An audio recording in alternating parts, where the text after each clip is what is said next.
At the beginning of the pandemic, labs shuttered and everything moved online. Everyone experimented with virtual lab meetings, digital journal clubs, online conferences, and even Zoom happy hours. While there were some successes, I think we as a community have recognized that these experiments have largely failed. While some are choosing to ignore these results, others are designing experiments to figure out how to run a successful lab in a digital 21st century. Skeuomorphism is an idea from graphical user interface design that describes recapitulating in a digital environment something that reflects physical space. Some well-known examples are file folder structures and the trash or recycle bin on your desktop. However, skeuomorphic thinking is now more broadly used to describe designing software or applications that mimic real-world experiences. In fact, just recently, Zoom rolled out a new update that allows you to put your audience in rows of chairs to mimic a classroom or an auditorium. This is a classic example of skeuomorphic thinking.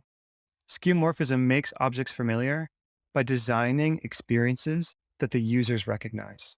However, skeuomorphism is inherently limiting. Digital spaces allow for new types of interactions that are unconstrained by the limits of physical reality. For example, it doesn't matter where you put your meeting attendees. You can put them on the ceiling for all that matters. Skeuomorphism is not constrained by the limits of physical reality. So why am I telling you this? The attempts to recreate real-life lab experiences like lab meetings, journal clubs, conferences, and maybe even happy hours in a virtual setting is skeuomorphic thinking. If you ask the general research community what they think of this new virtual equivalent, I think consensus would say that these are largely failed experiments. But like from any failed experiment, we can learn a few things. For example, virtual lab meetings allow more members to voice their opinions and feedback in the chat rather than relying on them to raise their hand or interrupt the speaker. We also learned that a paper's author can give journal club from across the globe. Lab bonding and culture can happen outside of a bar or restaurant. And finally, conferences delivered online are more inclusive for scientists who have been historically excluded from conferences for personal or financial reasons. See, digital is here to stay, in science and beyond.